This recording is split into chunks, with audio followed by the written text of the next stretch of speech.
My husband told 12 people at dinner that a man who made $2 million a year deserved a wife who made more than $2,000 a month. His mother laughed into her wine, and Serena Blythe, the woman he had stopped hiding from me, rested her hand on his sleeve like she already had my seat. I did not cry. I placed my napkin on the table, saved the voice memo on my phone, and slipped my wedding ring into my purse. Julian thought my silence meant defeat. He had always thought that when he pushed the divorce papers toward me. His eyes were cold and bored, as if ending our marriage was no different from canceling an old subscription.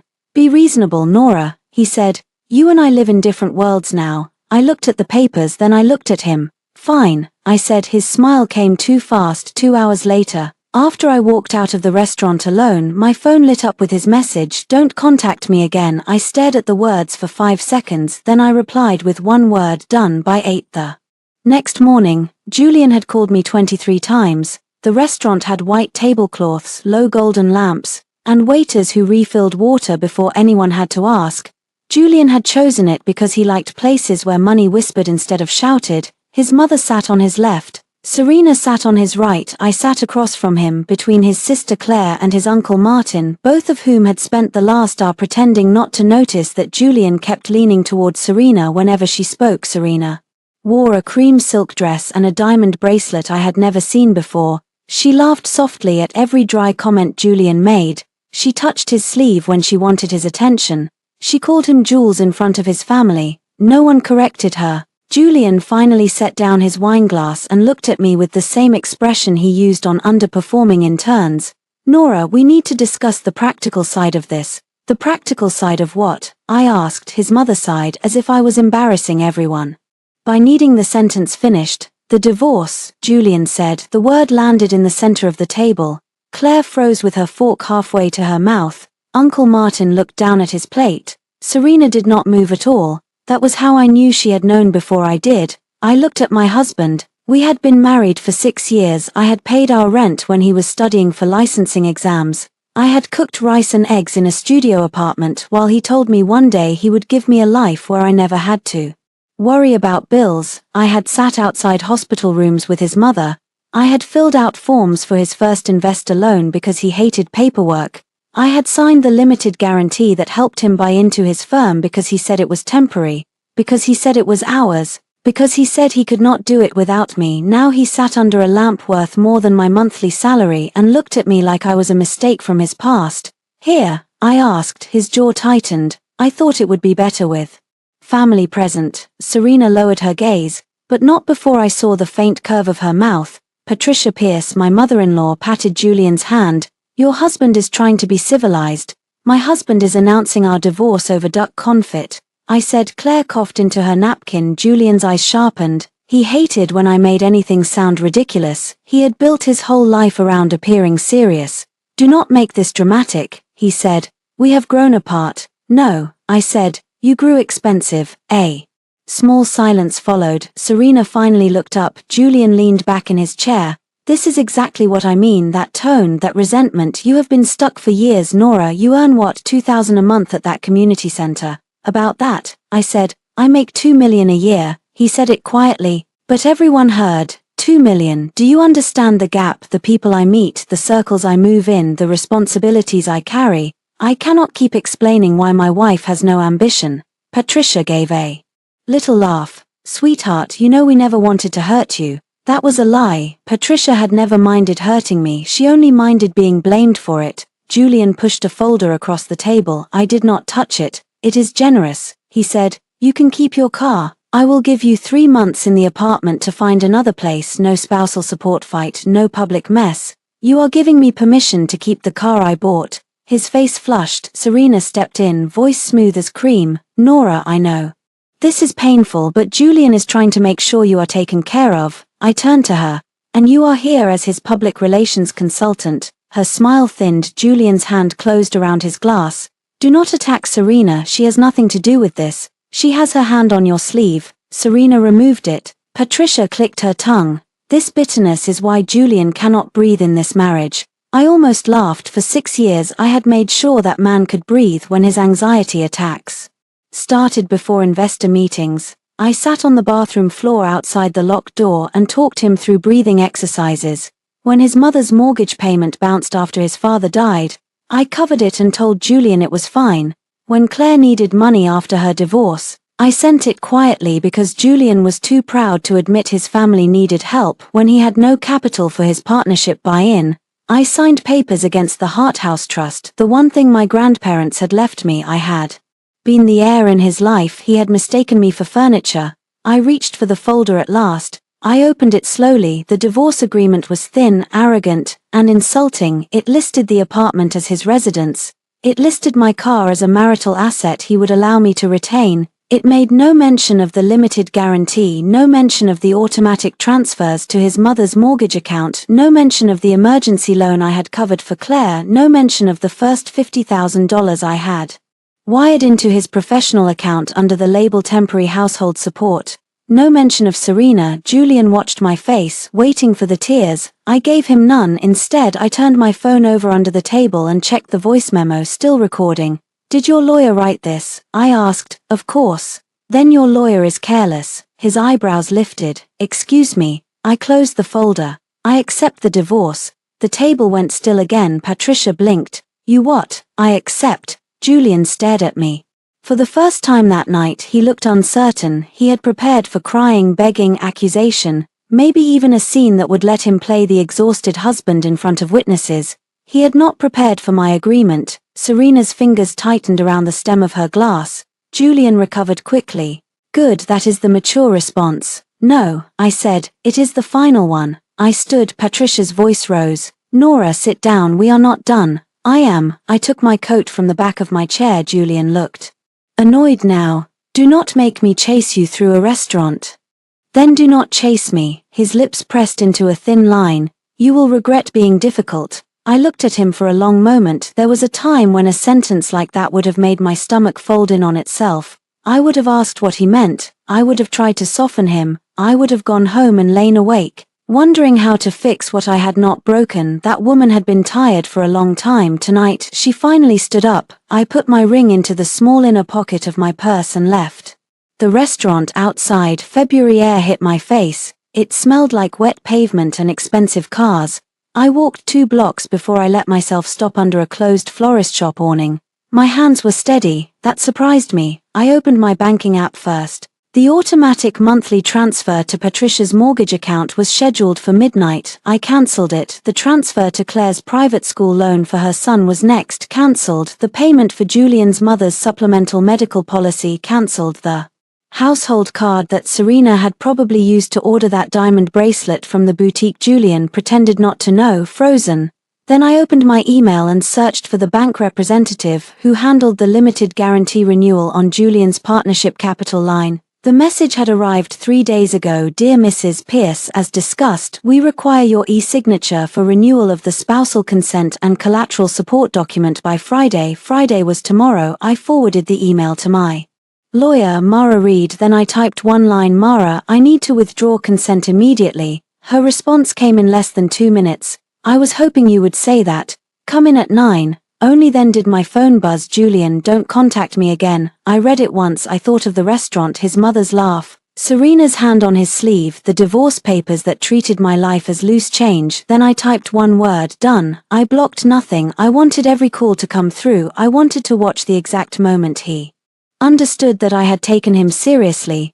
Julian's first call came at 7:42 a.m. I was standing in my kitchen with wet hair, spreading peanut butter on toast because I had slept only 3 hours and needed something in my stomach before meeting Mara. The phone vibrated across the counter. "Julian Pierce." I watched it until it stopped. The second call came before I finished my toast. The third came while I buttoned my coat. The fourth came as I locked my apartment door. By the time I reached the subway platform, there were 9 missed calls and 4 messages. "Nora, pick up. This is not funny. Did you cancel the transfer to my mother? Call me now." I put the phone into my pocket and stepped onto the train. People around me drank coffee, scrolled through news, held flowers, carried gym bags, lived ordinary lives. I stood between a nurse in blue scrubs and a college student with paint on her jeans, and I felt something strange move through my chest. Not happiness, not yet space. For years Julian's needs had entered every room before mine did: his schedule, his stress, his family, his image, his career. Even when he was not there, His life took up air that morning on the train, my phone buzzing like an angry insect in my pocket. I realized I did not have to answer. A simple thing, a radical thing. Mara's office was on the 7th floor of a brick building above a bakery. She had been my lawyer for 2 years, though Julian did not know that. I had first met her when Patricia's mortgage company sent a confusing letter and Julian told me to handle it because you like small things.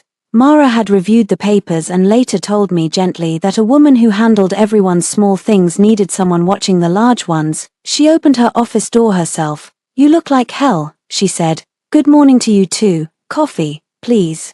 She glanced at my phone as it lit up again in my hand. "That him. Call number 14. Excellent, let it ring." I sat across from her desk while she poured coffee into a chipped mug that said "Ask me about my hourly rate." Mara was in her late 40s, sharp-eyed, with silver at her temples and no patience for theatrical men. She had reviewed my prenup, my trust documents, and every financial form Julian had ever asked me to sign. I gave her the divorce papers from the restaurant. She read the first page and laughed once. "Bold, that means bad, that means insulting." He said it was generous. Men call a lot of things generous when they are hoping women will not read. Page 2, she flipped through the agreement, her expression hardened. "He omitted the guarantee, I noticed. He omitted the family transfers. Yes, he listed the apartment as his separate residence. I paid the first deposit. I know, we have that record." My phone rang again. Mara looked at the screen. 17. I let it go. She opened the email from the bank and read the renewal request. "Here is the pressure point," she said. "The capital line tied to his partnership buy-in, your guarantee, expires unless renewed without your consent. The bank can require additional collateral or freeze the renewal depending on his firm's internal rules. His distribution may be restricted." So the calls are not about his mother. The first ones probably were, the later ones are about money with more zeros. I took a breath. "I do not want to ruin him just to ruin him," I said. Mara leaned back. "Withdrawing your consent to risk your property after he asked for a divorce is not ruining him, it is refusing to keep financing him. He will say I am vindictive. He announced your divorce at dinner with another woman touching him and his family laughing at your salary. True, let him use any adjective he wants." Mara turned her monitor toward me. On the screen was a formal letter she had already drafted. Notice of withdrawal of spousal consent and collateral support, notice of separation, notice to cease use of Harthouse trust assets in any renewal, extension, or representation of marital support. My throat tightened at the name Harthouse. My grandparents had bought that old 3-story brownstone 40 years ago, when the neighborhood had more boarded windows than cafes. They left it in trust to me before I married Julian. It was not a mansion, it was not some secret billionaire inheritance. It was a building with old pipes, rent-controlled tenants, and a stubborn roof, but it was mine. When Julian had needed credibility for his capital line, the bank had looked at his income projections and laughed politely. Then they looked at the Harthouse Trust and listened. I had signed a limited support document after he swore it would be temporary. "I just need time," he had said then. "Once I make partner, you will never worry again." He made partner. I worried more. "Send it," I said. Mara watched me carefully. "Once this goes out, he will escalate. He already told me not to contact him. That was before consequences." Still, Mara clicked send. My phone rang again. 20, she said. I almost smiled. At noon I went to work. The Westside Community Arts Center was a converted school building with uneven floors, bright murals, and a front door that stuck in cold weather. I handled part-time bookkeeping, grant receipts, class registration, and whatever else Helen, the director, needed. It paid $2,000 a month because non-profits ran on hope, coffee, and people doing more than their job descriptions. Julian hated the place. He called it my little craft basement. Even though we had after-school programs, senior painting classes, legal aid clinics once a month, and a food pantry in the back room, I was setting up folding chairs for a financial literacy workshop when Helen came in carrying 2 boxes of donated markers. "You look too calm," she said. "I may be in shock, divorce shock or murder shock." "Divorce? Then I approve of calm. Murder causes paperwork." I laughed for the first time in 2 days. My phone buzzed again on the metal chair beside me. "Julian." Helen looked at it. "Do you need to answer?" "No." "Good." The call stopped. A message appeared. "You had no right to interfere with bank matters." I stared. At it, no right, not no reason, no right. I had signed the guarantee, I had risked my property, I had paid his family's bills, I had sat at that restaurant while he reduced my worth to a paycheck. But in his mind, the moment I stopped serving him, I was interfering. Another message came. My mother is calling me crying, you are being cruel. Then another, if this is about last night, we can discuss it like adults. Then another, do not make me come to your work. Helen read my face. He threatened to come here, he implied it. She set the markers down. Do you want me to call security? We do not have security. We have Earl. Earl was 72, taught pottery, and carried a wooden cane he called the Persuader. Let's not start there, I said at 2:15 p.m. Julian walked into the community center in a charcoal overcoat, looking wildly out of place between a children's mural and a bulletin board advertising free tax help. He spotted me by the registration desk. His face was pale with anger. Nora, Helen stood up from her office doorway. Can I help you? No, Julian said without looking at her. This is between me and my wife. I picked up my phone and started a video recording with the screen angled down. Julian, you asked me not to contact you. I said, please leave my workplace. His eyes flicked to the phone. Are you recording me? Yes, he lowered his voice. Do you have any idea what you did this morning? I respected your request. You contacted my bank. My attorney notified the bank that I would not renew my consent. His jaw clenched. You are playing with things you do not understand. No, I said, I finally understand them. A few parents waiting for the after-school class turned to look. Julian noticed. He always noticed witnesses. His shoulders shifted, his voice softened. Nora, come outside. We need to talk privately. No. His eyes flashed. For 1 second, the polished executive disappeared and the man from our old apartment looked out, the one who panicked whenever control slipped. You cannot just walk away from 6 years, he said. You announced the end of those 6 years over dinner. I was angry. You were prepared. His mouth closed. Serena called his phone. Her name lit up across the screen between us. He declined it too quickly. That hurt more than I expected, not because I wanted him back, because there had been a time when his phone lighting up with another woman's name would have made me search for explanations to protect myself from the truth. Now the truth stood in front of me wearing an expensive coat. Helen stepped closer. Sir, you need to leave. Julian looked at her then, really looked at the place where I worked, at the mismatched chairs, the donation jar, the old radiator hissing by the wall. His face filled with contempt. This is what you chose, he said to me. A room full of folding chairs over your marriage. No, I said, I chose myself over being laughed at. He flinched as if I had slapped him. Then my phone buzzed again. Not Julian. Mara, bank issued. Formal hold. His firm has been notified. Julian's phone rang immediately after. He looked down. His face changed. I knew then that the second crack had opened. He answered, turned away and said, This is Julian. The voice on the other end was too low for me to hear, but I watched his back stiffen. No, he said. That is not necessary. My wife and I are handling it. I looked at the recording screen on my phone. My wife, not ex-wife, not soon-to-be ex-wife, my wife, because suddenly my name had value again. He ended the call and turned back to me. Nora, he said, and now there was something almost like fear under the anger. What exactly did you send them? I picked up the folder beside me, everything with my signature on it. Julian followed me into the hallway despite Helen telling him not to. I did not speed up. I had learned during our marriage that moving quickly around an angry man could make him feel chased, and chased men loved to pretend they were victims, so I walked at a steady pace past the old trophy case, past the vending machine that only worked when kicked, past the bulletin board full of children's drawings. Nora, he said behind me. Stop. I stopped in front of the glass doors. Winter light came through pale and clean. Say what you came to say. He glanced toward the front desk where Helen stood with her arms crossed. Not here. You lost private conversation privileges when you brought divorce papers to dinner. His nostrils flared. Fine, you want an audience. You are making a mistake. Be specific. He looked stunned by the request. I know Mara Reed sent something to the bank, he said. Withdraw it. No, you do not understand the timing. There is a renewal package tied to my capital account. The hold creates internal review. Internal review creates questions. Questions create problems. That sounds difficult. His mouth tightened. Do not be childish. I am not the one who signed a divorce agreement and forgot to mention the documents attached to my property. I forgot nothing. Those documents are business matters. They use my consent. They are tied to my income. They are tied to my risk. He looked away first. That felt small, but I kept it. Julian had always won arguments by changing the scale. If I objected to a lie, he made it about his stress. If I asked about money, he made it about my lack of ambition. If I cried, he made it about my emotional instability. If I went quiet, he called it maturity. Today I stayed on the point. He lowered his voice. Nora, I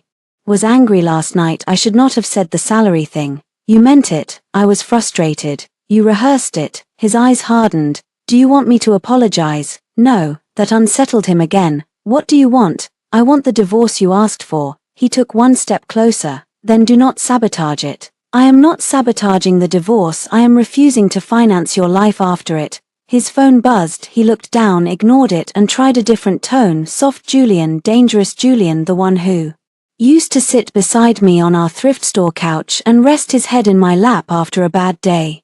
The one who knew how to make his voice low enough to pull old loyalty out of me. Come home tonight, he said. We can go through everything, just us. I almost saw the old room around us, the cheap lamp, the takeout cartons, his hand reaching for mine. Then I saw Serena's bracelet. No, Nora, I am not coming home. It is still your home. Yesterday it was your apartment and I had 3 months to leave. His face darkened. Helen opened the hallway door. Nora, do you need me? Julian turned toward her. This is none of your business. I lifted my phone again. Do not speak to her that way. He looked at the phone, then at me. You are enjoying this? No, I said. I am documenting it. That was when he finally left. He walked out into the cold, coat swinging, phone already at his ear through the glass. I saw him pacing beside a black car, one hand pressed to his forehead. Helen stood beside me. He is handsome, she said. I looked at her. In the way expensive knives are handsome, she added. I let out a breath that almost became a laugh. You okay? No. Good. Okay is overrated in emergencies. The rest of the workday passed in pieces. I entered receipts for clay supplies. I emailed a grant update. I explained to a grandmother that yes, she could register for watercolor even if she had never painted before. I watched Julian's missed calls climb to 31 at 6. I went to the apartment we had shared, not the penthouse Julian sometimes pretended it was. It was a 2-bedroom in a glass building. Downtown, expensive because everything downtown was expensive, but not grand. I had paid the first deposit from savings when Julian's credit was stretched thin. Later, when he made more money, he called it his place because the rent came from his account. That was Julian's favorite magic trick. When something began with my sacrifice and ended with his paycheck, he called it his. I took Mara's advice and brought Helen and Earl with me as witnesses. Earl wore his pottery apron and carried the persuader. Just in case, he said. I used my key. The apartment smelled different. Serena's perfume, it was subtle, floral, expensive. It sat above the familiar smell of Julian's coffee and cedar soap like a signature on stolen paper. Helen's eyes narrowed. She has been here. I nodded. I went straight to the bedroom. Her scarf was on my chair, the blue armchair from my grandmother's house, the one Julian had always called old-fashioned until Serena apparently found it useful. I folded the scarf and placed it on the bed. Then I packed, not everything, not yet, clothes, documents, the small wooden box of my grandmother's letters, my passport, tax records, bank statements, the hard drive in the back of my desk drawer. My hands shook only once. When I opened the closet and saw that half my hanging space had been cleared, not empty, cleared, my winter coats had been shoved into storage bags on the floor, 3 silk blouses I did not own hung in their place. Helen swore under her breath. Earl lifted his cane. Point me at him. No crimes today, Earl. I took photos, closet, scarf, bathroom counter, second toothbrush, makeup bag. Evidence did not need rage. Evidence needed light and angles. In the kitchen, I found a note on the counter, Julian's handwriting. Serena, use whatever you need. N will be gone soon. N. Not Nora, not wife. N. I photographed that too. Then I opened the cabinet where we kept household files. The top folders were gone. For a moment, cold moved down my spine. I searched again. Insurance, apartment lease, bank letters, partnership documents, old tax returns. The folders related to Julian's capital line were missing. He had come for them, or Serena had. Either way, he knew enough to be afraid, but not enough to be careful because I had copies. I had always made copies. When you grow up with grandparents who lived through layoffs, hospital bills, and landlords who lied, you learn that paperwork is not clutter, it is memory with teeth. I closed the cabinet. Helen touched my arm. Did he take something important? He took paper. That sounds important. Not when I have scans, Earl smiled. That is my girl. My phone buzzed. This time it was not a call, it was a photo notification. Serena had posted a story, a glass of wine, a city view, Julian's hand visible in the corner, his wedding ring still on. The caption read, "Some endings are just new beginnings." I stared at it. Helen leaned over my shoulder. "Oh, I dislike her." I saved the screenshot, then I opened my message thread with Julian. For years it was full of reminders. Pick up your mother's prescription, dinner is in the fridge, I paid the contractor, your blue tie is at the cleaners, please sleep. Now his latest message sat beneath the one I had answered with, done. You need to stop before you hurt yourself. I typed nothing. Instead I sent the screenshot to Mara. She replied within a minute, good. Keep collecting. I looked around the apartment, at the marble counter I had wiped after Julian's late dinners, at the framed print I bought at a flea market because our first place had bare walls, at the chair with Serena's scarf on the bed beside it. I had thought leaving would feel like being cut open. Instead, it felt like walking out of a room where I had been holding my breath for years. Before I left, I placed the divorce papers on the kitchen counter. On top of them, I placed Serena's scarf. Then I took one last photo. Mara's office smelled like coffee, printer ink, and the cinnamon rolls from the bakery downstairs. I arrived at 8 the next morning with a suitcase, a hard drive, and a cardboard file box heavy enough to make my shoulder ache. Mara opened the box, saw the labeled folders, and looked at me with something close to admiration. Please tell me you have always been this organized. My grandmother believed a woman should know where every document is before she knows where the silverware is. Your grandmother was a genius. She also hid emergency cash in flour tins. Practical genius. We spread the papers across her conference table, prenup, apartment deposit, receipt, bank statements from our first 2 years of marriage, copies of transfers to Patricia, copies of transfers to Claire, emails from Julian asking me to just sign this one thing, the original Harthouse Trust summary, the limited guarantee renewal notices, tax documents showing how often Julian deducted expenses tied to events I organized but never attended as a partner. Mara worked silently for almost 20 minutes, then she looked up. He built a very pretty tower, she said, and he labeled your bricks as his. I leaned back, exhausted. Can we undo it? We can separate what is yours, we can document what he used, we can stop future exposure, we can seek reimbursement where there is a basis. We can also make sure he does not paint you as a dependent spouse trying to extort him. He already started. Of course he did. Mara pulled one email from the stack. It was from 4 years earlier when Julian's firm invited him to buy into a higher partnership tier. He had sent it to me at 1:12 a.m. Nora, I know this looks scary, but it is standard. If we do not use Harthouse as support, I lose the chance. It is not like they will ever touch it. I just need your signature. Below that, my old reply. How long does the guarantee last? His answer, 3 years, maybe less. By then I will have enough capital on my own. I swear I will not ask again. Mara tapped the page. This is important. It proves, he said, temporary. It proves he understood it was your separate asset and that he needed your consent. I remembered that night too.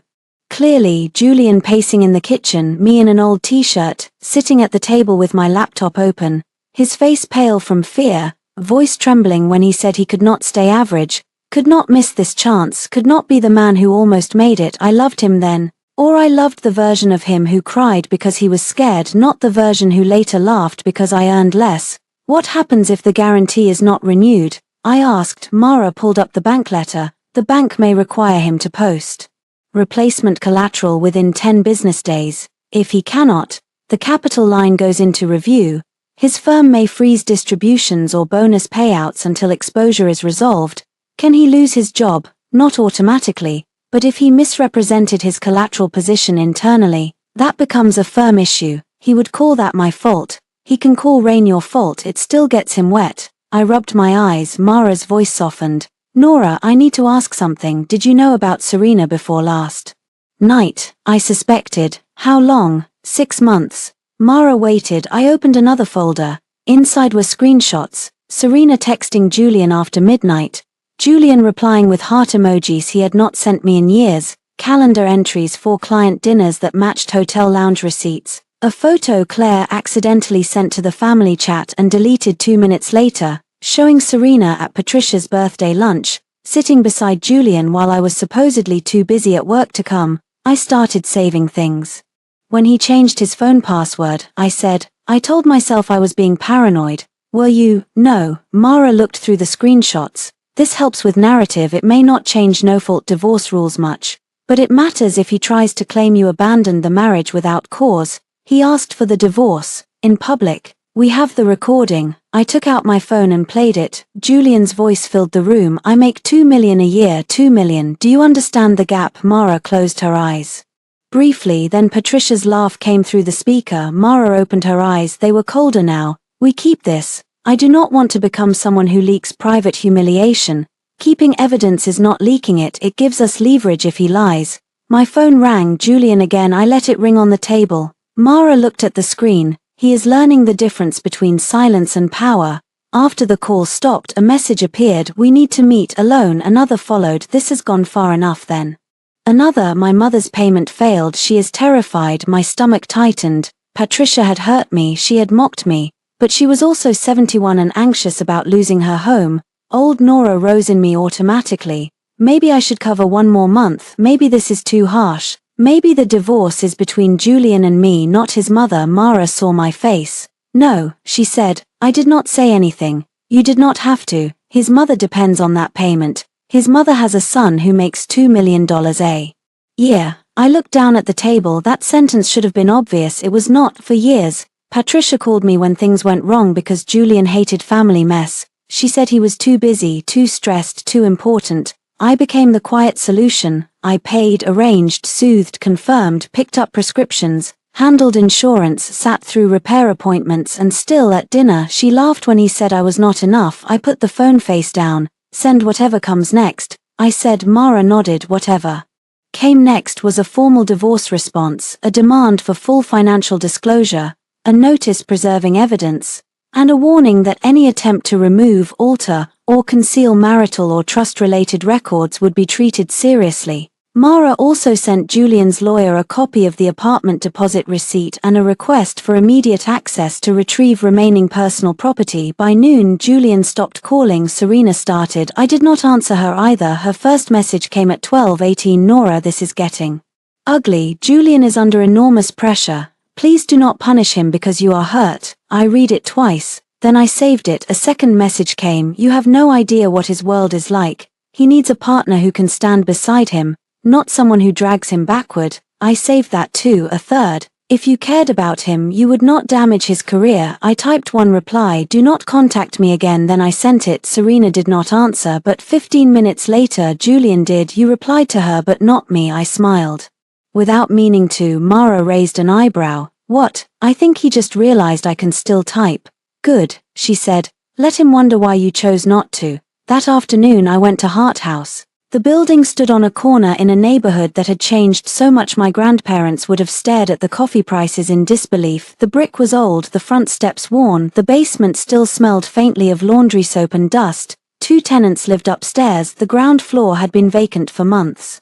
Because I had not had the energy to decide what to do with it, I unlocked the front door and stepped inside. Sunlight came through tall windows. Dust floated in the air. This building had been called impractical by Julian, sentimental by Patricia, and underutilized by Serena in a comment she probably thought I did not hear. To me, it was the last place in my life that had never asked me to shrink. I walked through the empty ground floor and imagined tables, shelves, workshops, a place where women could bring documents they were afraid to read, a place where someone would explain bank forms before a husband said, "Just sign." My phone buzzed again. Julian. This time he left a voicemail. I played it in the empty room. His voice echoed softly against the old brick walls. Nora, call me back, please. The bank is misunderstanding the situation. My firm is asking questions. This is not just about us anymore.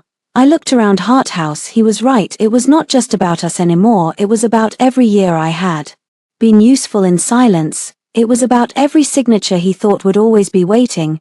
It was about the difference between a wife and a resource.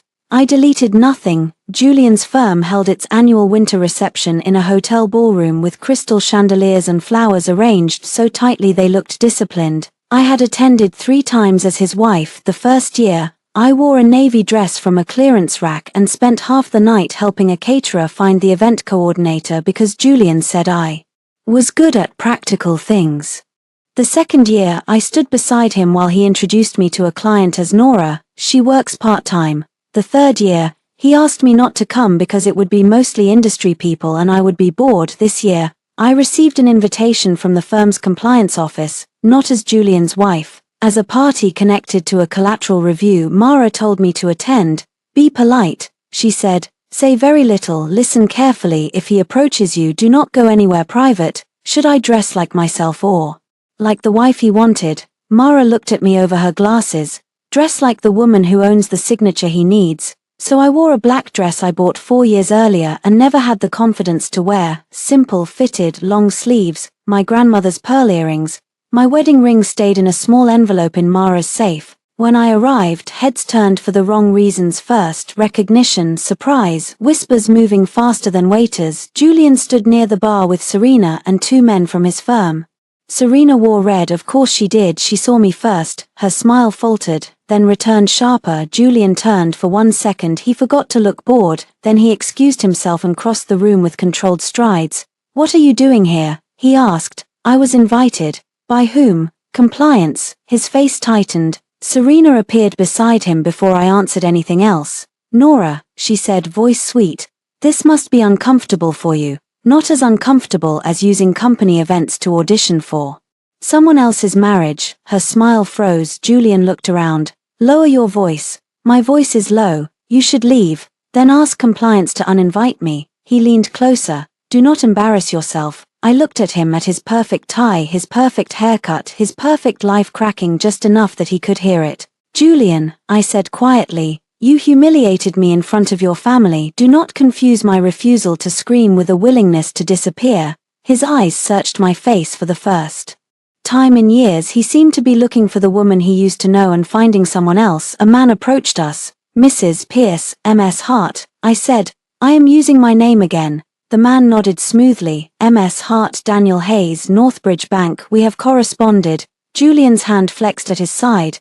Daniel, he said, this is not the place. Daniel Hayes was in his 50s, silver-haired, with the careful manners of someone who had ruined people's mornings professionally. I agree, but since all relevant parties are present, I wanted to confirm that tomorrow's meeting remains on schedule. It does, I said. Julian turned to me. What meeting? Daniel looked between us. The collateral review meeting. My attorney will attend with me. I said. Julian's jaw moved once. Nora, may I speak to you for 1 minute? No. A few people nearby had stopped pretending not to listen. Serena touched Julian's arm again, but this time he pulled away. Small crack. I filed it away. Across the room, one of the firm's senior partners, Elaine Voss, watched us with an unreadable expression. I recognized her from holiday cards and Julian's stories.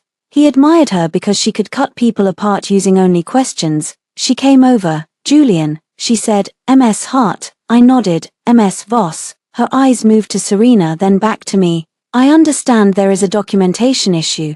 Julian laughed lightly. Temporary, personal matter spilling over where it should not. No, I said. The word cut through his laugh. Elaine's gaze settled on me. I continued, keeping my voice calm. It is not a documentation issue, it is a consent issue. I am no longer willing to provide collateral support through my separate trust property for Mr. Pierce after he requested a divorce. Julian's face went still. Serena's lips parted. Elaine looked at Julian. You requested a divorce. He smiled. Too late. Elaine, this is not relevant. It is if ongoing representations to the bank assumed spousal support. It was a private conversation. I opened my purse, took out my phone and placed its screen down in my hand. I have a recording of the dinner where the divorce was presented. Julian's eyes flashed. You recorded my family. I recorded myself being handed divorce papers while you discussed my salary. The nearest conversations died. Elaine's expression did not change, but her voice cooled. Julian, I suggest you avoid further discussion tonight. He looked furious, not ashamed. Furious, that mattered. A man ashamed of hurting you looks inward. A man furious at consequences looks for someone to punish. Serena stepped in, voice low. Nora, surely you do not want to make this public. I turned to her. You made your caption public. Color rose in her face. Elaine looked at Serena. Caption. Serena gave a small laugh. It was nothing. Daniel Hayes said nothing, But I saw him take mental notes. The ballroom lights sparkled above us, waiters moved with trays of champagne. Somewhere near the stage a jazz trio played something soft and expensive. Julian stood in the middle of his world, and for once, I was not standing behind him making it easier. I was standing across from him, holding my own name. Elaine excused herself first. Daniel followed. The people nearby resumed their conversations with the strained energy of those who had witnessed something better than the event program. Julian looked at me. "You have changed," he said. "No," I said. "I stopped translating myself into something convenient for you. You think this makes you strong, I think leaving does." His mouth twisted. "You do not even know what you are leaving. You think $2,000 a month and some old building make you independent." There it was again, the number, the measurement, the little box he needed me inside. I took one step closer, not enough to be intimate, only enough that he had to hear me. "You make $2 million a year," I said. "Why was your mother's mortgage paid from my account?" His face flickered. "Why did your sister call me, not you, when her son's tuition was overdue? Nora, why did you need my signature for your capital line? Stop. Why did you bring divorce papers to dinner before securing the renewal?" Serena went very still. She had not known. That was obvious. Her eyes moved from him to me, recalculating. Julian saw it and hated me for that too. "You are trying to humiliate me," he said. "No," I said. "I am returning your numbers." I left before he could answer. In the elevator, my knees finally shook. I held the rail and breathed through it. When the doors opened in the lobby, my phone buzzed. A message from Julian. "You had no right to say those things in front of my colleagues." I stared at it. Then another arrived. "You are acting like a different person." I typed nothing. Outside, the city was sharp with cold. I walked past the valet stand, past the black cars, past men in coats waiting for drivers. My phone buzzed again. "Serena, what exactly did you mean by capital line?" I almost laughed. The new beginning had begun to ask questions. The mediation room had beige walls, a round table, and a box of tissues placed exactly in the center. As if everyone expected women to need them, I sat beside Mara. Julian sat across from me with his lawyer, Grant Ellison, a polished man with a soft voice and predatory eyes. Julian wore a navy suit and no wedding ring. He noticed me noticing. Serena was not supposed to be there, but she waited in the lobby behind glass, pretending to answer emails. Her red coat was impossible to miss. Mara leaned toward me. "Remember, short answers, let them talk." Grant began with sympathy. "Everyone recognizes that this is an emotionally charged time," he said. "Mr. Pierce wants to resolve matters with dignity." Mara smiled. "Excellent, we like dignity." Julian avoided looking at me. Grant slid a revised settlement proposal across the table.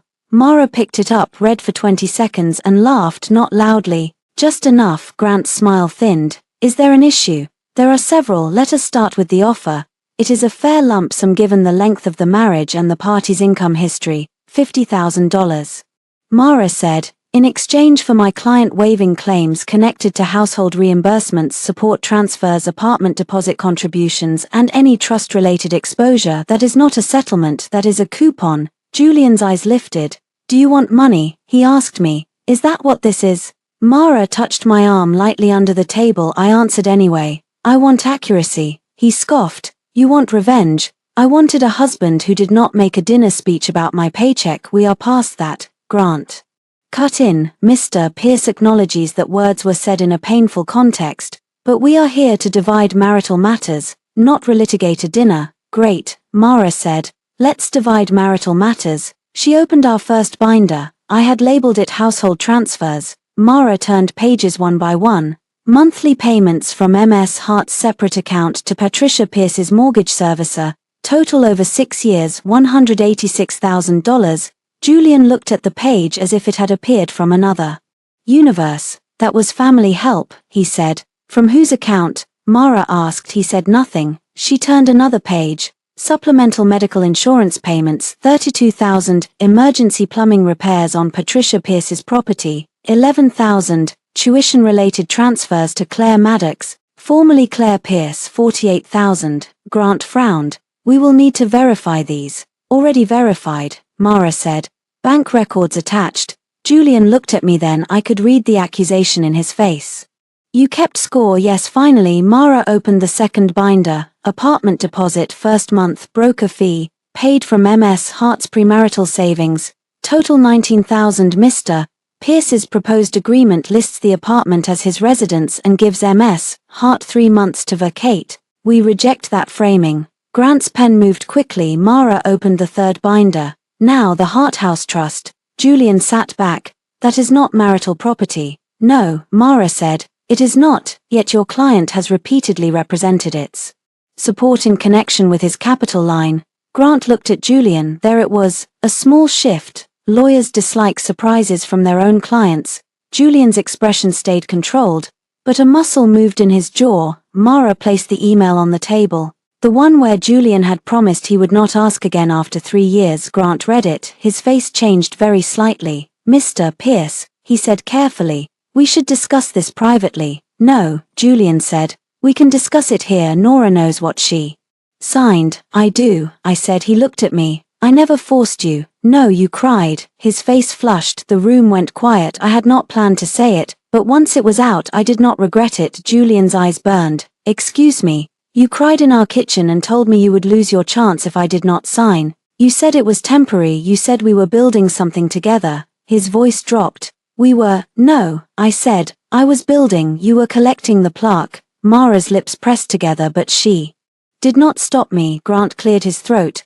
Perhaps we should take a short break. Julian stood too fast. Fine. He left the room through the glass wall. I saw Serena rise from her chair. She moved toward him, but he brushed past her into a side hallway. She stood there, red coat bright as spilled wine. Realizing she was not part of the conversation that mattered, that gave me no joy. It did give me clarity. Mara closed the binder. How do you feel? Like I swallowed glass. Good, that is better than swallowing silence. When the men returned, Grant looked less confident. He folded his hands. My client is prepared to increase the settlement offer. No, I said. Everyone looked at me. Mara did not. She knew. I am not interested in being paid to keep his story clean. I said, I want the divorce. I want my property separated. I want my name removed from every risk he carries. I want reimbursement requests reviewed. I want all remaining personal items returned, and I want all communication through counsel. Julian laughed under his breath. You think you can just erase me? I am not erasing you. I am removing your access. His eyes held mine. You will regret this when the anger fades. The anger is not guiding me. What is? I thought of the restaurant, of the word done, of 23 calls, of Hart House sunlight on dusty floors. Memory. I said. The mediation did not resolve that day. Of course it did not. Men like Julian do not surrender during the first meeting. They retreat, rename the battlefield, and look for softer ground. His softer ground was family. That evening, Patricia called me from a number I did not recognize. I was in Hart House, sweeping dust from the ground floor, when I answered because I thought it might be a tenant. Nora, she said, already crying, how can you do this to me? I closed my eyes. Patricia, I treated you like a daughter. That was so false it made the room feel colder. No, I said, you treated me like a daughter-in-law you could invoice. She gasped. After all, I accepted you despite your background. My background paid your mortgage. Silence. Then her voice changed, sharper, familiar. Julian was right. This bitterness is ugly. You could never stand that he outgrew you. There it was, not fear, not gratitude, status. Even now, ask your son to pay your mortgage. I said, he is under pressure because of what you did. He makes $2 million a year. He has obligations. So did I. I am done with them. She inhaled sharply. You cannot just stop being family. Julian filed for divorce. That is between you and him. No, I said. You laughed at the table. She had no answer. When I ended the call, my hands were shaking, but I did not cry. The next morning, Patricia posted on Facebook, some women show their true character when they can no longer benefit from a successful man. I saved the screenshot. Claire liked it. Serena commented with a praying hands emoji. I saved that too. By noon, Mara had sent a formal notice reminding Julian's counsel that public disparagement could affect settlement posture. By evening, the post disappeared, but screenshots like memory had teeth. Patricia's house was larger than I remembered.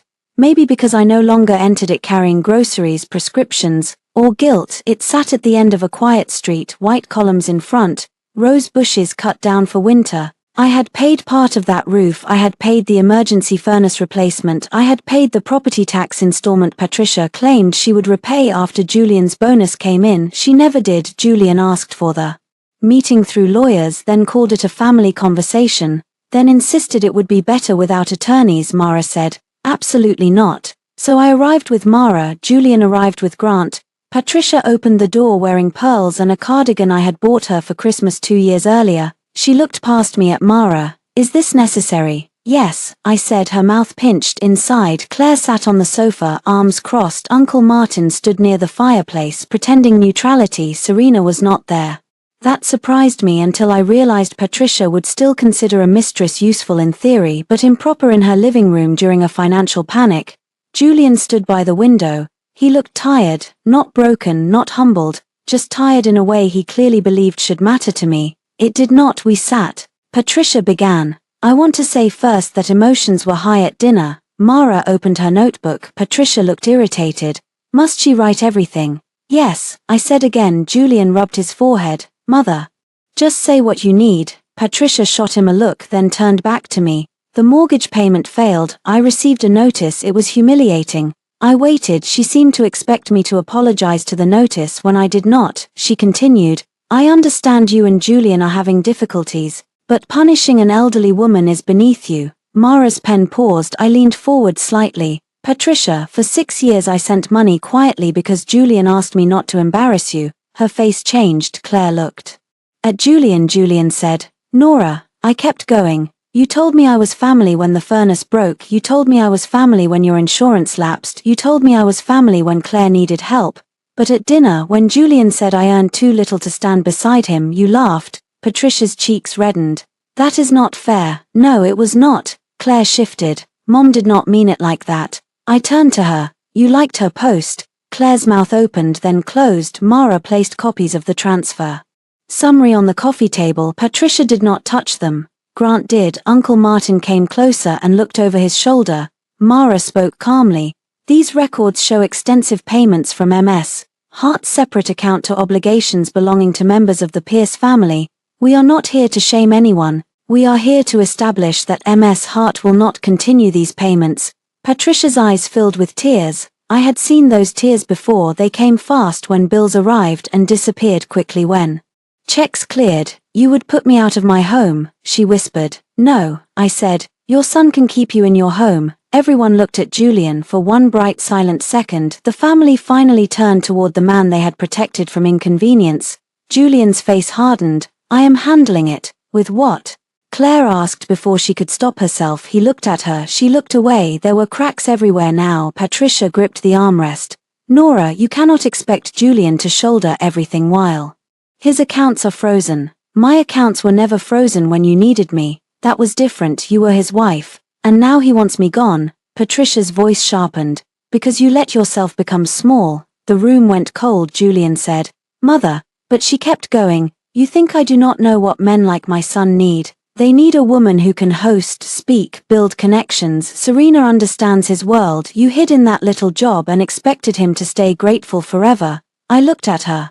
There it was, the family truth. Not that I had failed to love him, not that I had harmed him, not that I had taken too much. I had embarrassed the brand. Mara's pen moved. Julian closed his eyes. Grant looked like a man wishing for another room. I stood. Nora, Julian said. No, I said, this is useful. I needed to hear it clearly. Patricia seemed to realize she had gone too far, but pride held her upright. I only meant that marriage requires growth. I grew, I said. I grew tired. I picked up my bag. Mara gathered the papers. Julian stepped toward me. We are not done. Yes, I said. We are. Patricia stood too quickly. What about my payment? I turned at the doorway. Call your son. That should have been the end of the meeting. It was not. 3 hours later, I received a message from Claire. Mom's emerald earrings are missing. If you took them out of anger, return them before this gets worse. I stared at it in disbelief. Then Patricia texted, I do not want police involved, Nora, but I will protect my family. Mara, when I forwarded the messages, called me within 30 seconds. Did you take any jewelry? No. Did you ever buy her jewelry? Yes, the emerald earrings. Do you have proof, receipt, insurance appraisal, and photos from the Christmas I gave them to her? Good, send them. Also, do not respond. I sent the files. Mara was quiet for a moment, then she said, interesting. What? The appraisal lists the earrings under your name. I insured them before gifting them. Patricia never updated it. Even better. At 9:40 p.m., a police officer called to ask if I would be willing to answer questions regarding a reported theft. Mara took over by midnight. She had arranged for all communication to go through counsel. The next morning, Patricia's accusation became a problem she had not expected. Because the earrings had not been stolen by me, they had been pawned by Serena. The pawn shop was 3 blocks from Serena's apartment and 6 miles from Patricia's house. Mara got the information through the police inquiry faster than I expected. The shop owner remembered Serena because she had argued about the appraisal. She used her own driver's license. She signed the intake form. She claimed the earrings belonged to her late aunt. The emerald earrings I bought Patricia during the year Julian made his first million. I remembered that Christmas painfully well. Patricia had opened the box, looked at the earrings and said, "How thoughtful, Julian, did you help her choose them?" He had smiled and said, "Nora handles gifts. Nora handles gifts. Nora handles bills. Nora handles forms. Nora handles mess. Serena handled theft. Mara." And I met the officer at the station on a rainy Tuesday afternoon. I wore jeans, a grey sweater, and the calmest face I owned. Patricia sat in the waiting area with Julian. Her eyes were red, but whether from crying or fury I could not tell. Serena arrived 10 minutes late in a camel coat and sunglasses. At a police station, Mara murmured, "Subtle." Serena removed the sunglasses when she saw us. Julian stood. "Serena, what is going on?" She looked at him, then at me, then at Patricia. "I do not know," she said. "This is absurd." The officer invited us into a small conference room because the matter had become tangled with ownership documentation, false claims, and a family dispute. Mara had warned me this was not a courtroom. It would not be dramatic in the way movies were dramatic. She was wrong. Sometimes a cheap conference room with fluorescent lights is more dramatic than any courtroom because no one has had time to rehearse. The officer placed copies of documents on the table. Mrs. Pierce reported emerald earrings missing from her home. Ms. Hart provided proof of purchase and insurance documentation.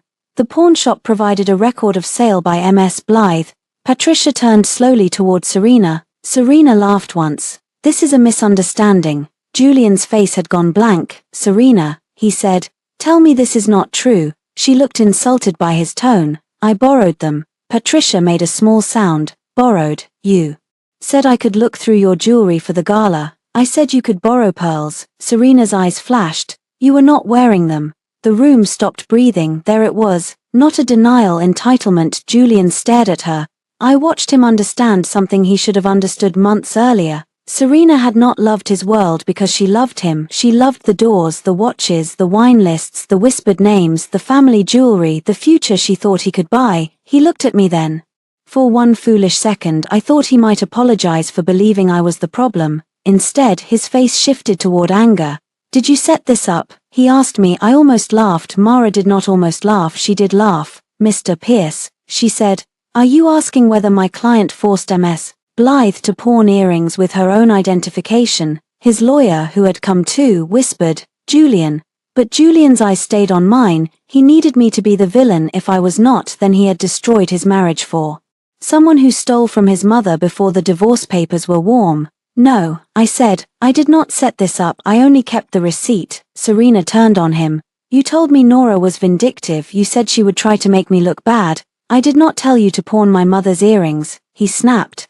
"They were insured under Nora's name anyway." Patricia gasped. That was the sentence that ended whatever kindness Patricia had reserved for Serena. "You knew," Patricia whispered. Serena realized too late what she had admitted. Julian sat down. The officer cleared his throat.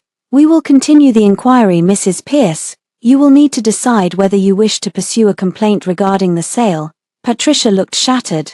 Not because she had wronged me, because the woman she had preferred had stolen from her. Mara gathered our papers. "We are done here," she said as I stood. Patricia reached for my sleeve. I stepped back. Her hand fell. "Nora," she said, "I did not know." That was the closest she had ever come to an apology. It still centered her knowledge, not my harm. "No," I said, "you did not want to know." Her lips trembled. Julian followed me into the hallway. "Nora, wait." Mara stopped. "No private conversation."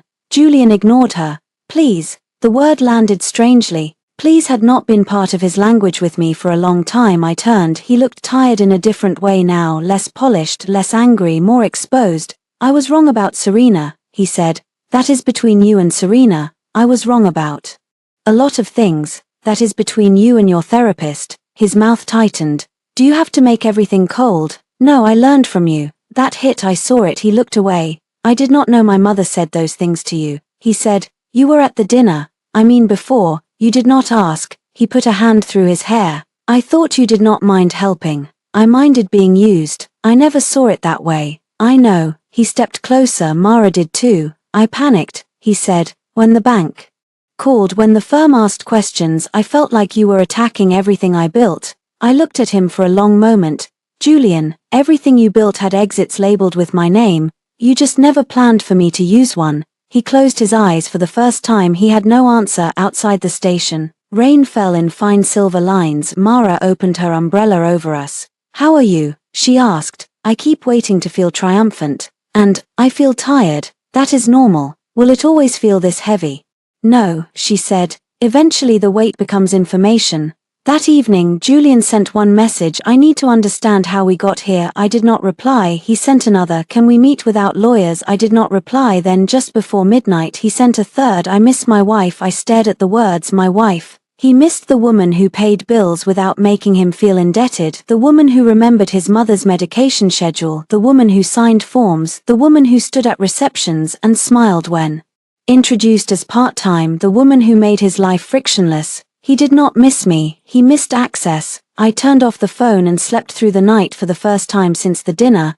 The account book was not really a book, it was a spreadsheet, 3 binders, 2 hard drives, and my grandmother's old habit of writing important numbers by hand in a green ledger. I had started keeping it during our 2nd year of marriage after Julian forgot to repay me for his licensing course fees and then insisted I had offered. The word offered stayed with me. A woman can lose half her life to things men later describe as offers. So I wrote things down, not because I planned revenge, because I wanted proof I was not imagining the drain. On Thursday morning, Mara and I met Daniel Hayes at Northbridge Bank. The conference room had a long glass table and a view of downtown. Julian was already there with Grant, Elaine Voss, and another man from his firm named Robert Keane, who introduced himself as Risk Committee Chair. Julian did not look at me when I entered. That told me his lawyer had warned him. Daniel began. We are here to confirm the status of the Hart House Trust support document connected to Mr. Pierce's capital line. Mara said, Ms. Hart will not renew or extend consent. Robert Keane folded his hands. Ms. Hart, were you aware that this could trigger a review of Mr. Pierce's partnership capital account? Yes. Julian looked at me then, hurt, anger, disbelief. I almost heard the thought, how could you? The answer was simple, because he had asked me to disappear. Daniel reviewed the documents, the original guarantee, the expiration clause, the email trail, my notice of withdrawal, the divorce filing, the revised settlement proposal that omitted the guarantee entirely. Elaine Voss read every page. Julian shifted once when Daniel reached the email where he promised not to ask me again. Robert turned to Julian. Did you disclose to the firm that renewal required Ms. Hart's voluntary consent after a marital separation? Julian's face tightened. The separation happened suddenly. I looked at him. The lie was so clean. Mara opened her folder. The divorce papers were prepared before the dinner on February 3rd. The metadata on the draft provided by Mr. Pierce's counsel indicates the document was created 10 days earlier. Grant closed his eyes briefly. Elaine looked at Julian. 10 days. He said nothing. Daniel continued.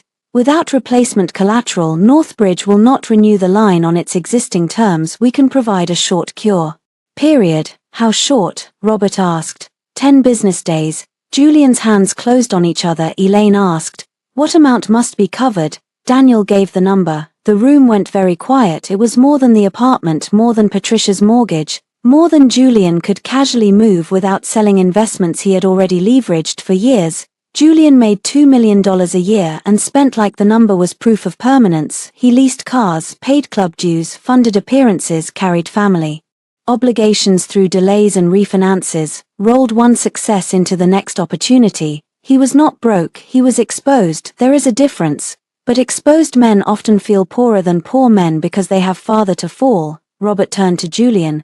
Can you satisfy this without the line? Julian's voice was controlled. I can manage it. Elaine's expression suggested she did not believe him. Mara then placed the account summary on the table.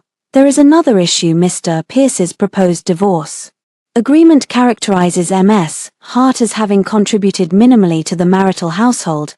That is false. We are providing these records to correct any narrative that she has been financially dependent without contribution. Grant said, "This is not necessary for the bank." "No," Mara said. "But it may be necessary for everyone else." Elaine took the summary. She read the first page, then the second. Her eyes flicked to me, not pity, recognition that almost undid me. I had not known how badly I needed one person in Julian's world to look at the numbers and understand they were not small. $2,000 a month had sounded small when Julian said it at dinner, but $2,000 a month over years, directed carefully into gaps he refused to see, became roofs, medication, tuition, deposits, repairs, dignity for his family, calm for his life. Small money can carry large men. Julian's voice cut through the silence. "You did not have to bring my family into this." I looked at him. "You brought my salary into it." He flinched. Elaine closed the file. "Julian, the firm will require full disclosure of any personal obligations tied to the capital line. Pending review. Bonus distribution may be delayed." His face paled. "Elaine, that is unnecessary. It is policy. You know my performance." "I know your performance. I am now questioning your judgment."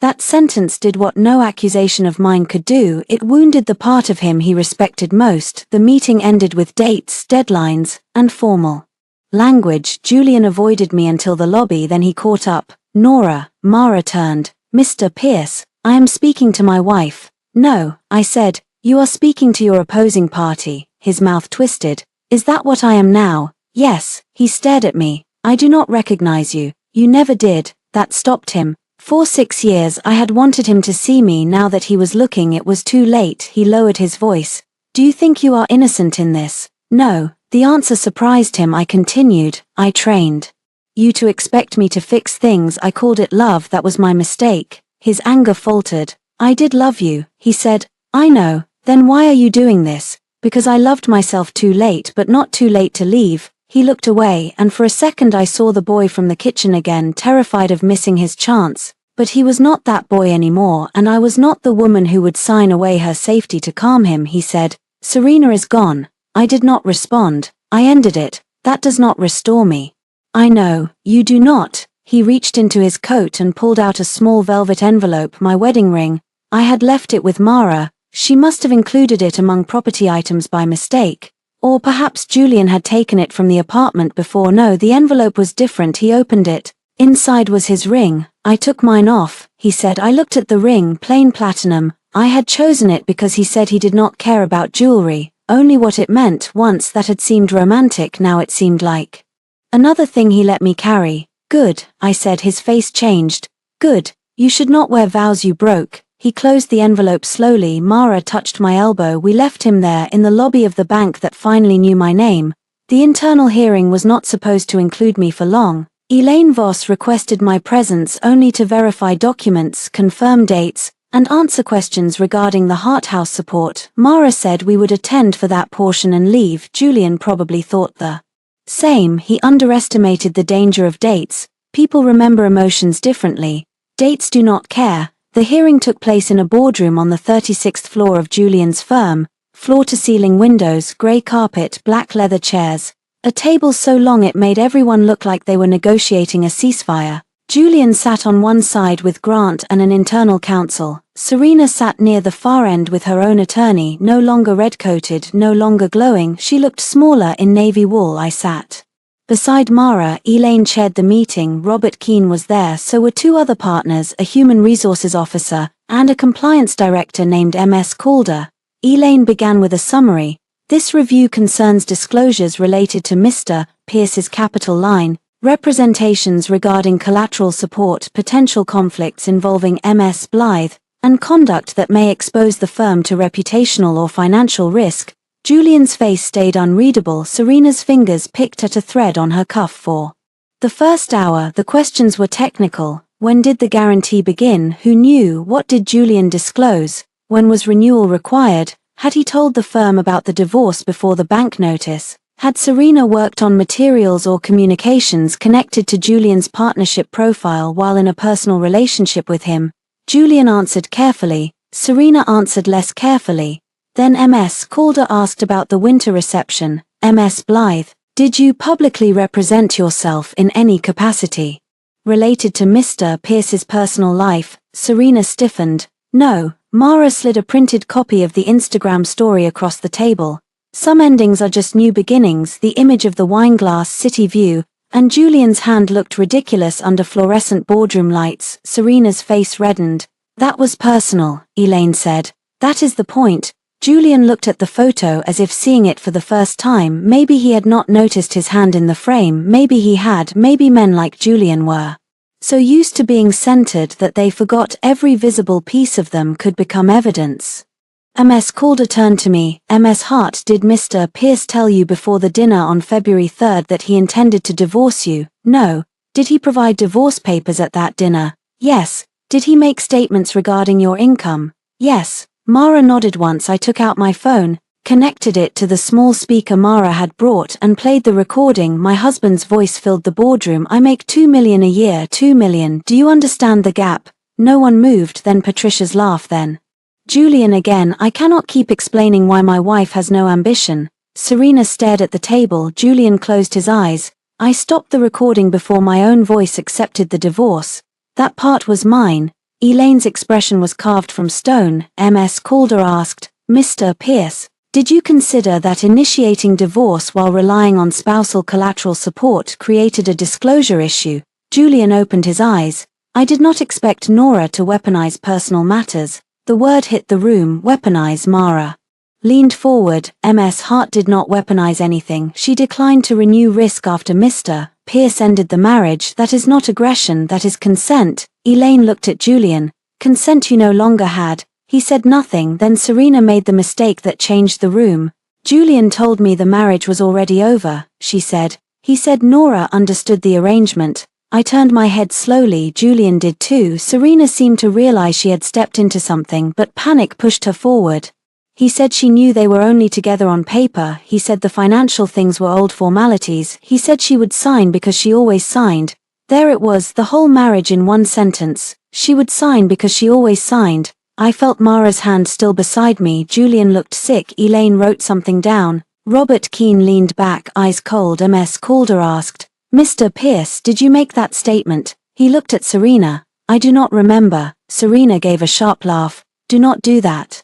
Her attorney touched her arm. She shook him off. You told me she was harmless, Serena said. You told me she did not understand money. You told me she was grateful for whatever you gave her. The boardroom went so silent I could hear the air conditioning. I looked at Julian. He did not deny it. That hurt. Even after everything, it hurt, not because I was surprised, because hearing contempt spoken plainly has a way of cutting through the scar tissue and finding living skin. Elaine asked for a break, Mara. And I stepped into the hallway. I walked to the window and looked down at the city, tiny cars moving like dark beads below. Mara stood beside me. Do you need a minute? No, you are allowed. I know. Behind us, through the glass wall, Julian sat with his head bowed while Grant spoke urgently beside him. Serena faced the opposite direction, arms crossed, mouth tight. Two people who had mistaken cruelty for chemistry now sat on different islands of blame. I thought of the restaurant. I thought of Dunn. Then I thought of something my grandmother once told me while teaching me to balance a checkbook. Never let a person who spends you convince you that you are cheap. At the time, I thought she meant money. Now I knew she meant everything. We returned to the room. Elaine delivered the preliminary decision. Julian's bonus distribution would remain frozen pending full resolution of the collateral issue. His partnership status would be reviewed by the risk committee. Serena was placed on administrative leave pending investigation into conflict disclosures, misuse of company expense channels, and conduct that exposed the firm to reputational risk. Serena turned white. Julian stared at Elaine. After everything I have brought this firm, Elaine's voice was even. That is why we expected better judgment.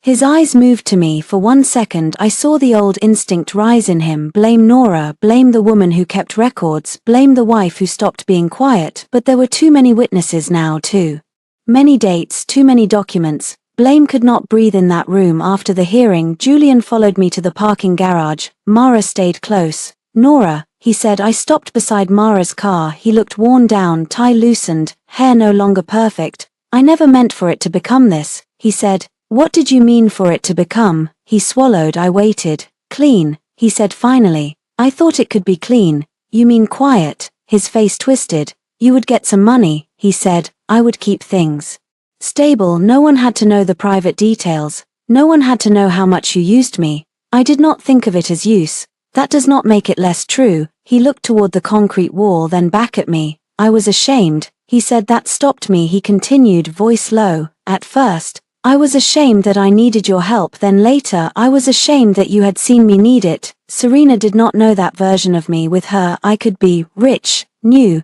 The honesty was small and ugly. I appreciated it more than his excuses. You did not want a partner, I said. You wanted a witness who remembered less. His eyes reddened. Maybe. Mara shifted beside me, giving me space but not leaving. Julian took a breath. I am sorry. I had imagined those words for years. In the old life they would have been a door. Now they were only weather. I believe you are sorry, I said. Hope flashed across his face. I finished. I do not believe you are changed. The hope died. He whispered. What do I have to do? Nothing.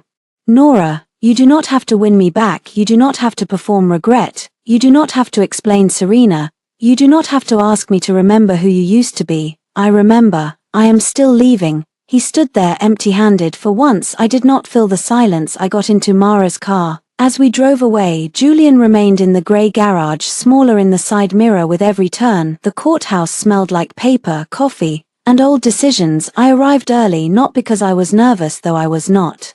Because I wanted to see Julian, though I knew I would. I arrived early because I wanted a few minutes to sit on a wooden bench and understand that the end of my marriage would happen in a building where hundreds of endings happened every week. The world would not stop. That helped. Mara sat beside me, reading through the final agreement. It is clean, she said. Your premarital assets remain yours. Apartment deposit contribution acknowledged. Reimbursement schedule for documented family payments included.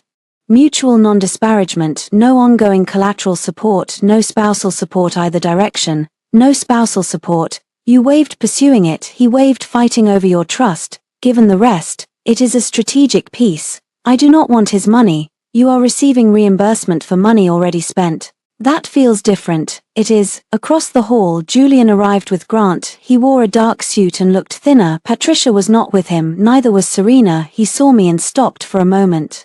Neither of us moved, then he walked over. Mara closed the folder but did not stand. May I speak to Nora? He asked. No private conversation, Mara said. He nodded, accepting it this time. Here then. I looked up. He held an envelope. I found this in my desk, he said. Mara's eyes narrowed. What is it? Julian handed it to her first. Good. He was learning procedure too late. Mara opened it. Inside was a photograph, our first apartment, Julian and me sitting on the floor because we had no couch yet. I wore his old sweatshirt. He held a slice of pizza. Like a trophy, we were laughing at something outside the frame. Mara passed it to me. I looked at the girl I had been. She looked tired and happy and completely unaware of how expensive love could become when one person paid in devotion and the other paid in promises. I kept it, Julian said. Even after everything, I did not know what he wanted me to say, so I said the truth. So did I. His eyes lifted. I kept those years too. I said, that is why this hurts, not because they meant nothing, because they meant something and you used that meaning against me. He looked down. I know, no, I said gently. You know now. The courtroom door opened. Our case was called. The hearing itself was shorter than 6 years deserved. Names, dates, confirmation. The judge reviewed the agreement. Asked whether we entered voluntarily, asked whether we understood the terms, asked whether the marriage was irretrievably broken. Irretrievably, a word that sounded dramatic until spoken in a room full of routine endings. Julian answered yes. I answered yes. My voice did not shake. The judge signed just like that. I was no longer Mrs. Pierce. I was Nora Hart again in law, not just in my own mouth. Julian stared at the papers as if expecting them to move outside the courtroom. Patricia waited after all. She stood near the elevators, clutching her purse. She looked older than she had 2 months ago. Her pearls were gone. Her cardigan was plain. For a second, I remembered bringing her soup after her surgery, sitting beside her. While Julian took a conference call in the hall, she approached slowly. Nora. Julian stiffened. Mother, not now. Patricia ignored him. I wanted to apologize. Mara shifted, but I lifted a hand. Patricia's eyes filled. I said cruel things. I let myself believe things that made it easier to take from you. That was wrong. It was the best apology she had ever given me. It still came after the money stopped. I accepted that complexity. Acceptance was not forgiveness. Thank you for saying that, I said. Hope trembled in her face. I did not feed it. I hope Julian helps you find a stable plan. The hope faded. She nodded once. I understand. I was not sure she did, but that was no longer my work. Claire sent a text later. I am sorry I liked Mom's post. I was scared and angry. You did not deserve that. I saved it. Then replied, thank you, nothing more. Not every apology needed a bridge. That evening, I went to Hart House alone. The ground floor had changed in small ways. Helen helped me find donated tables. Earl repaired a cabinet. The tenants upstairs brought down a lamp they did not need. Mara had connected me with a women's financial education nonprofit that needed evening space twice a month. On the front window, a temporary paper sign read, Hart House Community Ledger Nights. Bring your bills, bring your questions. Leave with copies. Helen said the name sounded too practical. I said practical had saved me. I was sorting folders when my phone buzzed. Julian, not a call, a message. I know I lost the right to ask anything from you, but I keep thinking about your one-word reply. Done. I thought you meant you were done arguing. I did not understand you meant you were done carrying me. I am sorry it took losing everything to see what you gave. I read it once, then I set the phone down. For a long time, I looked at the empty room. He had not lost everything. He had lost the things I had been holding up. There was a difference. A second message arrived. Can you please say something? My thumb hovered over the screen. There were so many things I could say. I could tell him about the nights I stayed awake balancing his mother's bills. I could tell him about Serena's scarf in my chair. I could tell him about the way his salary sentence had followed me into sleep. I could tell him I had loved him so hard I mistook exhaustion for loyalty. But he did not need more of my language. He had lived on it long enough. I typed one word, no, then I blocked his number. 6 months after the divorce, Hart House smelled like coffee, copier paper, and lemon oil from the floors. Earl insisted on polishing himself.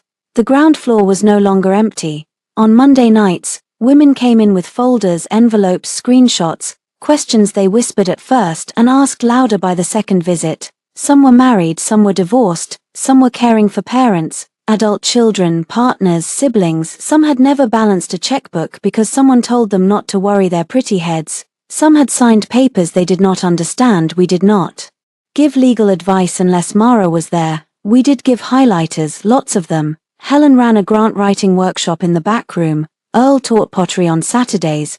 The tenants upstairs complained about the noise, then started coming down for coffee. I still worked at the community center. I still made about $2,000 a month there. Hart House did not make me rich. Not yet, maybe never, but I no longer measured my life by whether a man could brag about it at dinner. One Friday evening after a workshop on automatic transfers and shared accounts, I stayed late to lock up. A woman named Denise hugged me at the door. I cancelled the card. She said. Her eyes shone. I smiled. How do you feel? Terrified. That counts. She laughed through tears and left. I stacked chairs slowly. My phone was quiet these days. Peace had a sound. It sounded like nothing buzzing on the table. Julian did not vanish from the world. Men like him rarely do. I heard updates through unavoidable channels. His firm reduced his role after the review. He sold investments to satisfy the capital requirement. Patricia moved into a smaller townhouse near Claire after Julian finally took over her finances and discovered how expensive resentment was. Serena left the firm before the investigation finished and appeared months later in photos with another man in another expensive room. I did not follow any of them, but sometimes news finds women who no longer search for it. At 8:20 p.m. as I turned off the lights in the back room, someone knocked on the front door. The glass reflected my own face first. Then his. Julian stood outside in a dark coat, hair damp from rain. For a moment, my body remembered before my mind did. The old quickening, the old need to prepare. Was he angry? Was he tired? Did he need food? Had something happened with his mother? Did I need to solve it? Then the moment passed. I walked to the door but did not unlock it. He lifted one hand. Please, he said through the glass. I pointed to the sign taped near the handle. Closed. His mouth moved. 5 minutes. I could have walked away. Maybe I should have, but I was not afraid of 5 minutes anymore. I unlocked the door, opened it halfway, and stayed inside the threshold. What do you need? He looked past me into Hart House, the tables, the folders, the coffee urn, the whiteboard still marked with 3 questions from the workshop. What is in my name? What can I access? What happens if I stop? His face tightened when he read the last one. You built this, he said. Yes, it suits you. I waited. Rain tapped softly behind him. He looked different, not poor, not destroyed, not dramatically ruined, just less surrounded by shine. His coat was expensive but older. His face had lines I did not remember. I am not here to ask you for anything financial, he said. Good. I am not here about my mother. Good. I am here because I wanted to say it once without lawyers, without pressure, without needing anything. I did not soften my face. Say it. He swallowed. I am sorry, not for the bank, not for the firm, not because Serena embarrassed me. I am sorry for the dinner, for the way I measured you, for making your care invisible and then calling you small, for letting my family take from you, for bringing another woman into the space you built, for thinking your silence meant I owned it. The words were good, late but good. I let them stand between us. Thank you, I said. His eyes searched mine, looking for a crack, a door, a thread. I gave him none. I am in therapy, he said. I hope it helps. I sold the apartment. That was practical. My mother asks about you. She should stop. He nodded, accepting the boundary with visible effort. Then he said the sentence I knew was coming. Do you ever think about us? Of course I did. Healing is not amnesia. I thought about the studio apartment, the pizza photo, the young man who cried in the kitchen, the woman I had been signing because love felt like a bridge and not a cliff. I thought about the restaurant too, about $2 million, about 2,000, about done. Yes, I said, hope lifted in his face. Before I finished, I think about us when women sit at those tables and tell me they do not know what they signed. I think about us when someone says he handles the money because he is better at it. I think about us when I hear a woman call exhaustion loyalty. His hope fell apart quietly. I was not cruel, I was clear. I loved you, Julian. I also left you. Both are true. He looked down. Is there any version of the future where we speak again? I thought of his message from the restaurant, don't contact me again. I thought of my reply, done. Then I looked at him through the half-open door of the building my grandparents left me. The building he once called sentimental and useless. The building now full of women learning to read the fine print of their own lives.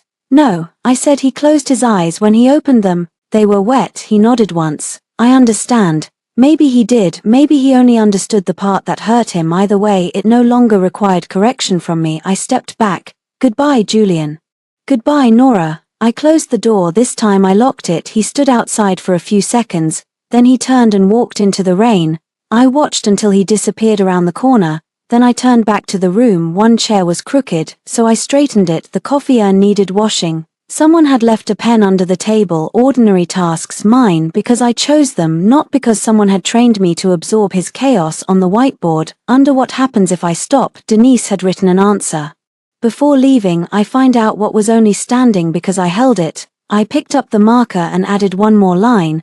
Then I learn I can stand without it. The next morning, Heart House opened at 9. At 9:03, 3 women came in together with a showbox full of bank statements. I made coffee. I handed out highlighters, and when my phone stayed silent in my pocket, I did not miss the sound.